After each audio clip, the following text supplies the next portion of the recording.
ఓహో! ఇవాళ రెసిపీస్ అయితే సూపరుంటాయి. ఆల్రెడీ మీకు చెప్పాను నా చెయ్యి ఫ్రాక్చర్ అయిందని, చాలా స్లోగా చేయాల్సొస్తుంది.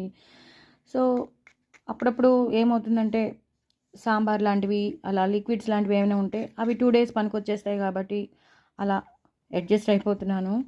సాంబార్ గానీ, పప్పు గానీ, రసం గానీ, మజ్జిగ పులుసు గానీ, ఇలాంటి లిక్విడ్స్ అయితే మనకి ఫ్రిడ్జ్‌లో పెట్టేసుకుంటే 2 డేస్‌కి మనకి వచ్చేస్తుంది. ఇది మాత్రం వెల్లుల్లి కారం స్పైసీగా తినాలనిపిస్తోంది. అందుకని వెల్లుల్లి కారం తెచ్చుకున్నాను, వేసుకున్నాను. సో, ఇలాంటి పచ్చళ్ళు ఉంటే మనకేమవుతుందంటే, నేను నెయ్యి ఏసుకున్నానండి. ఒకటే చేత్తో నేను అన్నీ చేయాలి కాబట్టి. ఇలాంటి పచ్చళ్ళు ఉంటే మనకి ఎమర్జెన్సీకి చేసుకోలేని టైంలో పనికొచ్చేస్తుంది. సో, నేను ఇప్పుడు ఇలా కలపలేను కూడా. నేను అంతా ఎడమ చేత్తోనే చేస్తున్నాను. సో, జస్ట్ మీకు చూపిస్తాను అంతే ఇలాగ అనేసి. సో, ఇంకా నాకు పూర్తిగా తగ్గలేదండి.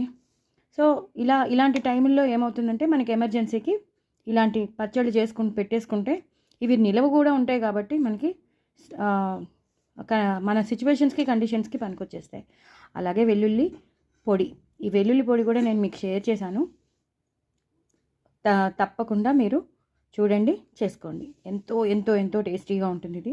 సో, ఇది కూడా తినాలనిపించిందని. సో, పచ్చళ్ళు లాంటివి, పొడులు లాంటివి ఉంటే మనకి రోజులు గడిచిపోతాయి. సో, అదనమాట. అలాగే నిన్న నేను చామగడ్డతో చామగడ్డ మేతి చమన్ చేశాను. సూపరొచ్చింది. సూపర్. ఎప్పుడు మనం పన్నీర్‌తో చేస్తూ ఉంటాం. సో, పన్నీర్ ఒకటే ఎందుకు యూజ్ చేయాలి? ఇంట్లో ఉన్న వాటిలతో దీని రెసిపీ నేను మీకు షేర్ చేస్తాను ఎలా చేయాలో. సూపర్ ఉంది. ఎక్స్ట్రార్డినరీ ఉంది. చాలా చాలా బా వచ్చింది. బఠానీలు ఎక్కువ వేసుకుని చాలా చాలా బా వచ్చింది. సమ్ మసాలా పేస్ట్ చేయాలి. ఆ మసాలా పేస్ట్ వేసుకుని, మెంతి కూర వేసుకుని అదిరిపోయింది. కూర మాత్రం చాలా చాలా చాలా బాగుంది.